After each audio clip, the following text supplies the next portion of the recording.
Alright, what's going on out there, all my fellow YouTube junkies? This is Jesse Dukes, aka the Holyblaze, here with as of right now, something new to my channel. I'm going to be doing a fanfic reading of a sequel to the fanfic My Little Dashie.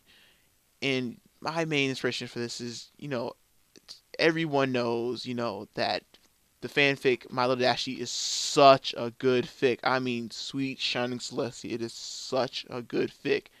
And I mean that was definitely the fic that came up and cross punched you straight in the feels organ, like whatever that is, it just right in there. I mean, just jam it in there.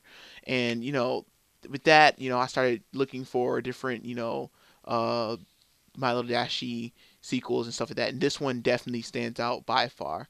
So I wanted to put this one out there and really get or really let people feel this and experience this the same way that I am reading this. I'm about 6 chapters in so far. There's 15 chapters. I'm about 6 chapters in so far, and I stopped right then and there. And I was like, you know what, I have to record this. So that's when I stopped. Went back to chapter one and started recording this. So yeah, so you guys, without further ado, here we go. This is gonna be My Little Dashie by Ty 500 600. I don't know if that's exactly the way he pronounces it, but yeah, here we go. So without further ado, this is My Little Dashie, a sequel, author Ty 500 600, Chapter 1. As I sit in my chair, I can't help but glance back at where my Dashie was just lying only minutes ago. Where she was lying before Celestia and the other ponies came and stole her away from me. I feel a pang of guilt for being so selfish. No, where she was lying before her friends came and took her home. This stage always comes in a parent's life, I guess. Just listen to me. I sound like a person who actually raised a child. Well, now that I think about it, isn't that actually what I am? Great. First I was selfish, and now I'm being extra critical of myself. Of course that's what I did. Dashie was no different than any other human. Other than her looks, she talked, she wrote, she played, she loved. I cringed at the thought, and I can feel tears coming on again, slowly dripping down my cheek. She was my child, no matter how she looked. I raised her to be the best person she could be, no matter where she lived, and I should take pride in that. I glanced back out the window, comforting myself with that pride. The window is cracked, and I can hear birds chirping outside. I think to myself, too bad Fluttershy isn't here. She might enjoy meeting these new birds in this new world with new creatures. And then I think again, oh wait, never mind.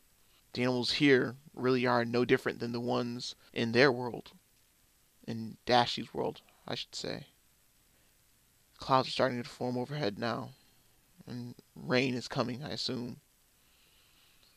I stand up to shut the window, but as I rise, a leaf blows in through the window. I follow it with my eyes, dancing and weaving through my living room, landing on the rug that the ponies were seated on not only moments ago. I shut the window and I turn to face the room. Other than my book of photos, there are no memories of Dashie left. I sink back into my depression. All thoughts and all emotion, other than sadness, escape my body.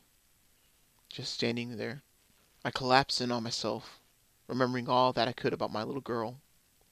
Her first bath, her first words, her first flight, her cutie mark and all the broken windows that came with it.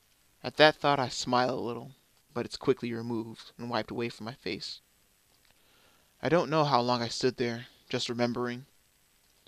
But when I came back to, though, I was sitting in Dashie's recliner, and the roar of water hitting my window helped stir me. I got back up and approached the window and leaned on the sill, staring over our yard. My yard, I guess now. The raindrops sliding down the window made me feel even gloomier. No, I take that back. Not gloomy. Angry. So angry I could just scream. And with that, I did. I yelled at the top of my lungs for as long as I could hold it. In my mind, it felt only just like seconds of a yell, but in actuality, it was almost a full minute of me screaming. The yell is finally muffled by a yawn, and the yawn just provokes more anger. How can I be tired at a time like this? I think to myself. I also think of the episode of My Little Pony where Fluttershy becomes a model and she kicks a vase out of her frustration. In doing so, I look around the room for the nearest vase. Finding one, I pick it up and throw it across the room. As it hits the wall, the crashing sound of it helps reduce my anger some. I sit there and I sigh in despair and bang my head against the window.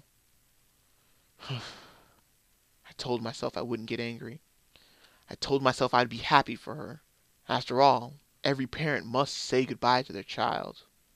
I turn back to the dark and empty house and I start walking. Something I haven't done since the day Dashie found out where she was really from. I walk all over the house, up the stairs and into our rooms, and seeing the office only helped make the hole that was already in my heart bigger. I pulled out my key and locked it shut. I didn't want to go in there ever again, and for that matter no one should. For that second part, that would actually require me having someone over. I proceed into my room and fall onto my bed. I feel empty, and I just wanted to cry myself to sleep. So many questions left unanswered. Will she remember me? Did she keep her things? I'm sure there are more questions on my mind, but I'm far too tired to remember them. And with that, I let myself drift off to sleep.